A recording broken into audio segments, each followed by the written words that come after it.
विघ्नहर्ता श्री गणेश, श्री गणेश, श्री गणेश। छल और कपट ने तुम्हारी मन और बुद्धि के साथ तुम्हारे ज्ञान को भी भ्रष्ट कर दिया है। धर्म जिसे तुम भूल बैठे हो वो न्याय दिलवाने का मार्ग खोलता है और कपट और कुटिलता के अंत का भी। तो आप ये कहना चाह रही हैं कि ये असंभव संभव हो चुका है? हाँ, वो कोई और नहीं, 16 कलाओं से पूर्ण नारायण के 8वें अवतार श्री कृष्ण की प्रिय पत्नी देवी सत्यभामा है। देवी सत्यभामा और नारायण की सम्मिलित शक्ति से ही होगा नरकासुर का वध। अभी भी समय है पुत्र, अपनी भूल को समझो। और भूल ये कैसी रट लगा रखी है आपने? जिसको आप मेरी भूल समझ रही हैं वही मेरी शक्ति है। आज देवता मेरे अधीन है, इसी कारण। और किसी को विवाह का प्रस्ताव देना ये तो कोई भूल नहीं। वो भूलों से परे है। ऐसा ही भ्रम लंकाधिपति रावण को भी हुआ था और वो माता सीता को विवाह प्रस्ताव देने की उदंडता कर बैठा, जिसका परिणाम तुम ही नहीं सारा संसार जानता है। पता है, सब पता है। देवी कामाख्या भगवान की या किसी उनके अवतार की पत्नी नहीं, ये भी पता है मुझे। देवी द्वारा किए गए अपमान का परिणाम अब 1000 स्त्रियां भुगतेंगी। मैं धरती की सर्वश्रेष्ठ सुंदरियों से विवाह करूंगा, वो भी उनकी आंखों के सामने। मैं धरती की सर्वश्रेष्ठ सुंदरियों से विवाह करूंगा, वो भी उनकी आंखों के सामने। अब ये असुर अपनी मृत्यु को और निकट बुला रहा है और प्रभु श्री कृष्ण और देवी सत्यभामा इसे वो मृत्यु प्रदान करेंगे। किंतु माता, इसने तो वरदान पाया है ना कि प्रभु नारायण की पत्नी देवी लक्ष्मी अवतार नहीं होनी चाहिए। देवी सत्यभामा देवी लक्ष्मी की नहीं, अपितु एक भक्त स्त्री है जिन्होंने पुनर्जन्म लेकर प्रभु श्री कृष्ण की पत्नी होने का सौभाग्य प्राप्त किया है। साधारण भक्त? तो एक साधारण स्त्री प्रभु श्री कृष्ण की पत्नी कैसे बनी? उसकी भक्ति, निष्ठा और समर्पण अतुलनीय था, जिसके कारण एक ही साधारण स्त्री होते हुए भी वो प्रभु श्री कृष्ण की पत्नी बनी। और उसकी इसी भक्ति की शक्ति के कारण नरकासुर का विनाश संभव होगा।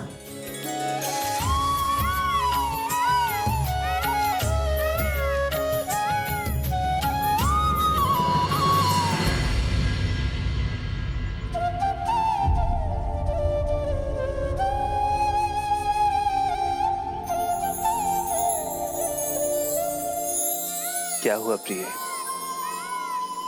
इस कल्प वृक्ष के नीचे, हमारे भवन के आंगन में, इन अपार शांति के पलों में भी आप विचलित क्यों हैं?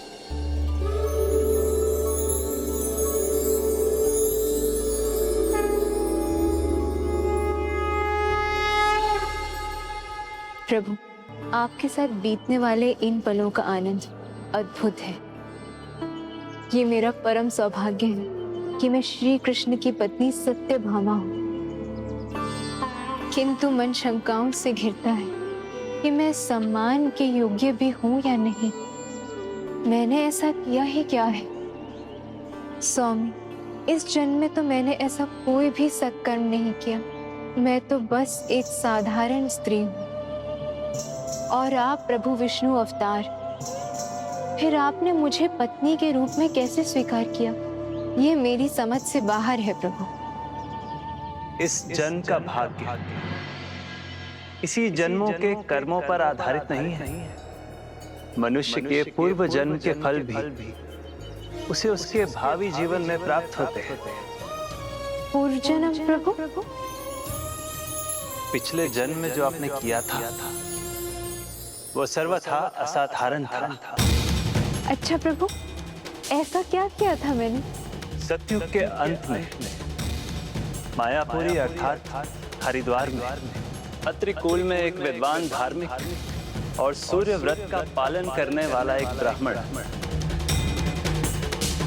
सुधर्म का वास था। सूर्य की भांति तेजस्वी, जगत में देव शर्मा के नाम से विख्यात सुधर्म के यहाँ आपका जन्म हुआ था और आपका नाम था गुणवती।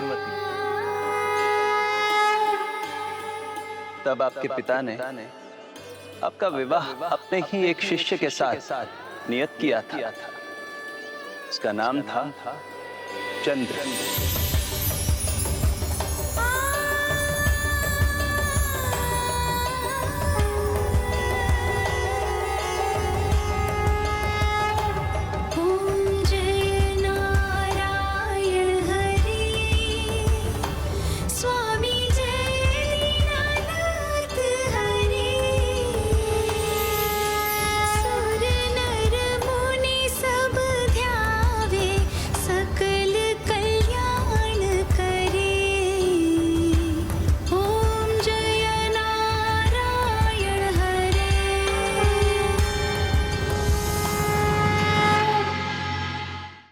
ये क्या गुणवती, आज अपने प्रिय सहेली के बिना ही आरती आरंभ कर दी? तुम्हें तो पता है ना देवकी, मैं अपने प्रभु श्री नारायण की पूजा में कभी विलम्ब नहीं करती। तुम्हें समय पर आना चाहिए था। चिथी कहा पुत्री गुणवती ने। भला भक्त भगवान को प्रतीक्षा कैसे करा सकते हैं? यदि इनका बुलावा आ जाए तो एक पल का संकोच किए बिना अपने प्राण त्याग कर प्रभु की शरण में चला जाऊं। प्राण त्यागने की बात क्यों कर रहे हैं पिताजी? इसकी कोई आवश्यकता नहीं है। पिताजी के शब्दों में बहुत सार है। जो प्राण हमें प्रभु ने दिए हैं वो प्रभु के ही अंश हैं। उनकी इच्छा के आगे हमारे प्राणों का क्या मोल? हम सभी तो प्रभु में समाहित होने को सदैव तत्पर हैं। ये सुबह सुबह आप दोनों ने कैसी बातें छेड़ दी? प्रभु ने हमें जीवन दिया है, त्यागने के लिए नहीं, अपितु पूरी निष्ठा से, श्रद्धा और कर्म भाव से प्रभु की भक्ति में लीन होने के लिए। ये भी उचित है। प्राण है तभी तो भक्ति है। गुणवती नाम है हमारी पुत्री का, सदैव अपना नाम सार्थक करती है, सभी गुणों से संपन्न। हाँ हाँ, पूरा आश्रम परिचित है गुणवती के गुणों से। और मुझे तो लगता है ये बात प्रभु नारायण को भी अवश्य पता होगी। किंतु पुत्री, भगवान गुणवान की कठोर परीक्षा लेते हैं। जब वो समय आए तो ना तुम भयभीत होना, ना तुम संकोच करना, बल्कि दृढ़ता के साथ अपने गुणों पर खरी उतरना। जी पिताजी।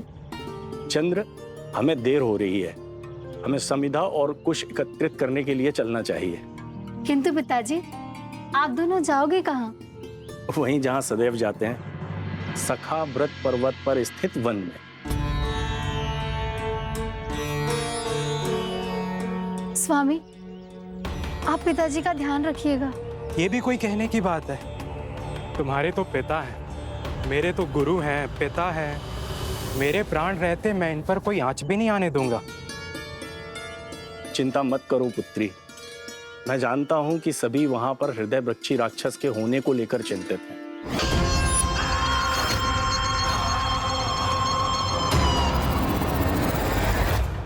परंतु हम तो प्रभु भक्त हैं, वो जो भी करेंगे उचित ही होगा। चलिए पिताजी।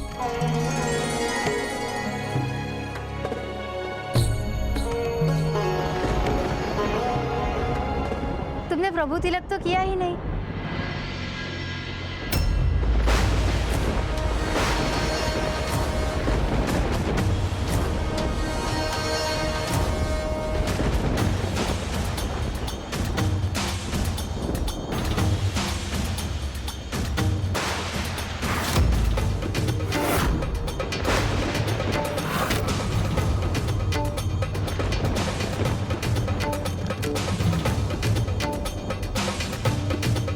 क्या हुआ सखी, अचानक तुम्हारे मुख पर चिंता का भाव क्यों? रुकिए, रुक जाइए पिताजी, स्वामी। पिताजी और स्वामी चले गए।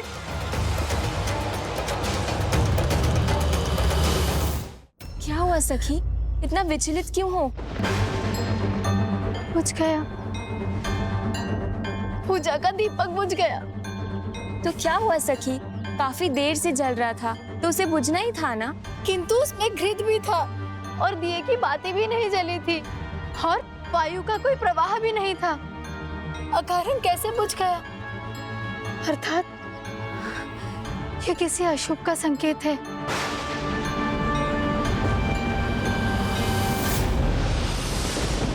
देखो कैसे काले मेघ छा रहे हैं।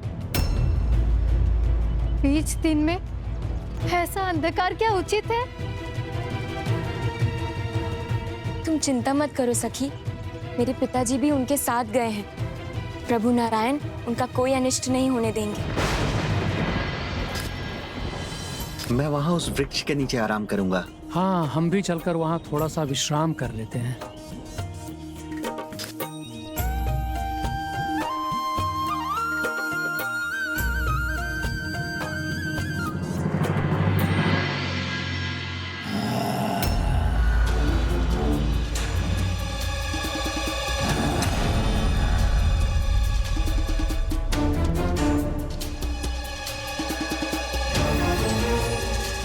ये वृक्ष लगता है ये उस हृदय पक्षी का जाल है।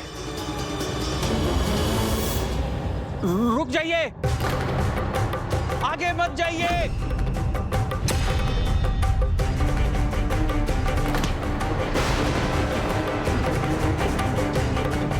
आप सभी यहां से लौट जाइए।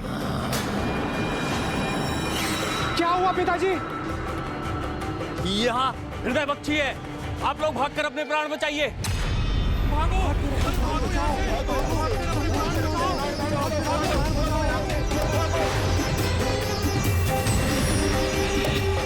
दुष्ट, तुमने मेरा भोजन छीना है और मैं तुम्हें अपना भोजन बनाऊंगा। उससे पहले मुझसे तो मार पालो दुष्ट। अरे ये दोनों वहां क्यों रुक गए? हृदय भक्षी के क्रोध से अब इन्हें कौन बचाएगा?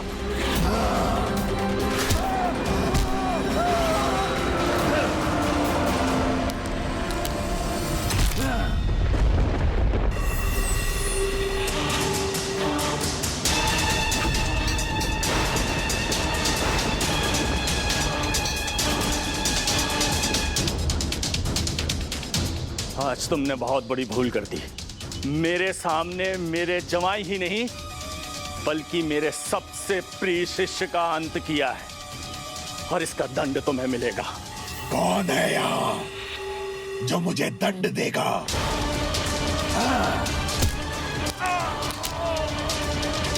प्रभु तो सर्वत्र है दुष्ट। मेरा हृदय तुम्हारे लिए अंतिम भोजन बनेगा जो तुम्हारे लिए विष का काम करेगा।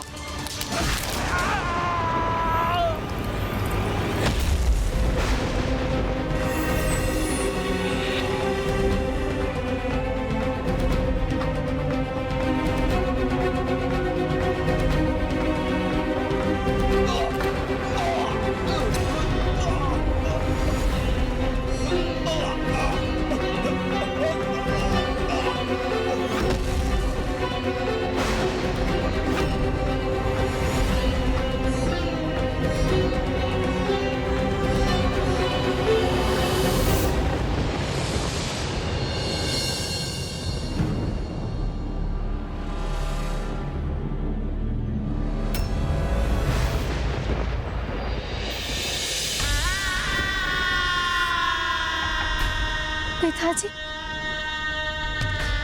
स्वामी, पिताजी, पिताजी, पिताजी, स्वामी, स्वामी, देखो ना देवती, स्वामी और पिताजी मुझे छोड़कर चले गए। वहाँ क्या हुआ पिताजी? चंद्र ने अपने ससुर और गुरु के लिए अपने प्राण न्यौछावर कर दिए। तुम्हारे तो पिता है, मेरे तो गुरु हैं, पिता है। मेरे प्राण रहते मैं इन पर कोई आंच भी नहीं आने दूंगा। गुरु के लिए जीवन देने में एक पल भी संकोच नहीं किया उसने। जो प्राण हमें प्रभु ने दिए हैं वो प्रभु के ही अंश हैं। उनकी इच्छा के आगे हमारे प्राणों का क्या मोल? हम सभी तो प्रभु में समाहित होने को सदैव तत्पर हैं। सुधर्म जी ने तो उस हृदय भक्षी से हम सबकी रक्षा की। उसके सामने ढाल बनकर खड़े हो गए हमारे लिए। अपने प्राणों की भी चिंता नहीं की उन्होंने। अगर वो है भी तो जो भी होगा उसकी इच्छा से नहीं होगा, प्रभु नारायण की इच्छा से होगा। हम तो प्रभु के अंश हैं, समय आने पर इन्हीं में समाहित हो जाएंगे।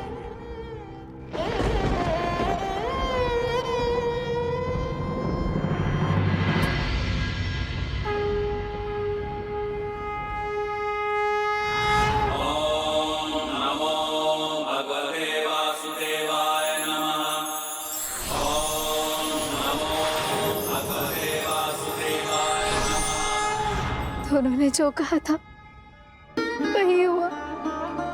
दोनों अपने प्रभु में समा गए। किंतु स्वामी, पिताजी अपनी गुणवती को अकेला छोड़कर क्यों चले गए? सुधर्म और चंद्र दोनों ने ही जीवन भर सूर्य पूजन किया।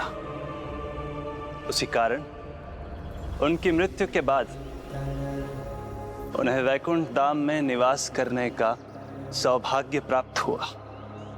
स्वामी, मुझे नहीं ज्ञात था कि सूर्य देव के पूजन से भी वैकुंठ धाम की प्राप्ति होती है। पिता और पति दोनों के देहांत के बाद गुणवती के पास अंतिम संस्कार करने के लिए भी धन नहीं था, किंतु उसने किसी के भी आगे हाथ नहीं फैलाए, न कोई ऋण लिया और न ही दान। इसलिए जो भी उसके पास था सब उसे मोल देना पड़ा।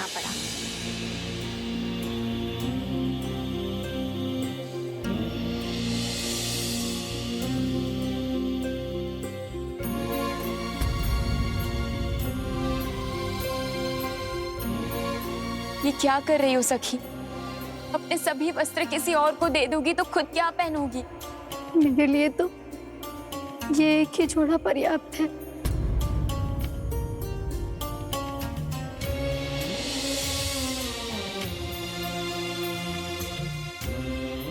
वस्त्र के एक जोड़े में जीवन बिता दोगी, ठीक है, परंतु भोजन के लिए अनाज चाहिए। खाओगी नहीं तो जियोगी कैसे? जीवन तो श्वास के बल पर है, और ये श्वास मुझे मेरे प्रभु ने दी है। जब तक उनकी इच्छा होगी चलेगी।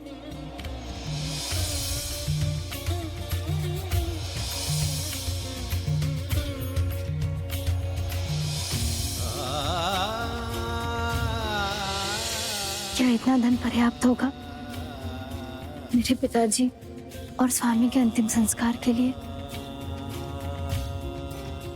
थोड़ा धन तो और चाहिए।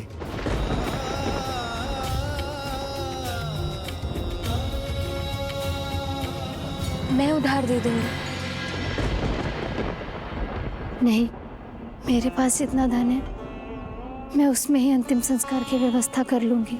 किंतु सखी, तुम्हारे घर में अब बचा ही क्या है प्रभु नारायण की मूर्ति के सिवाय? मैं प्रभु को अपने मंदिर में स्थापित कर सकता हूँ और उसके लिए मैं तुम्हें शेष धन दे सकता हूँ।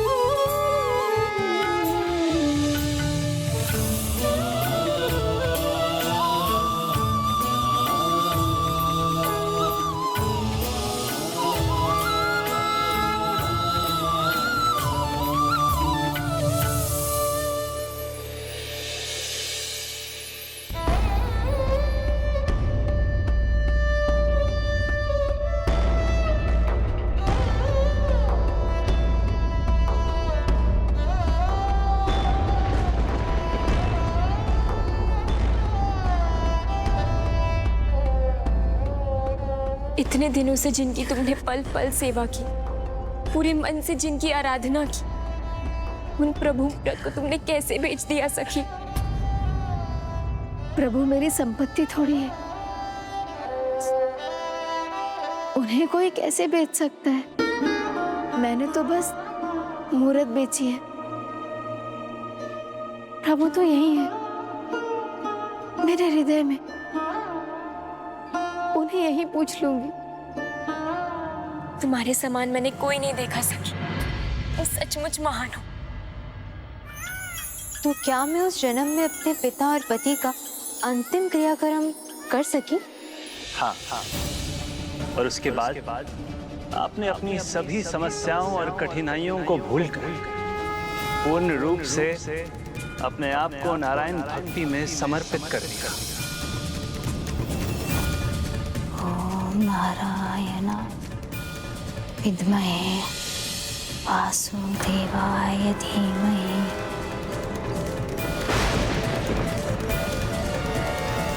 परम पद की प्राप्ति इतना सरल नहीं, उसके लिए अनेक परीक्षाओं से गुजरना पड़ता है। भूल सुधारने का अवसर सभी को मिलता है, किंतु उसे सही ठहराने वाले को अंत में पछताना पड़ता है।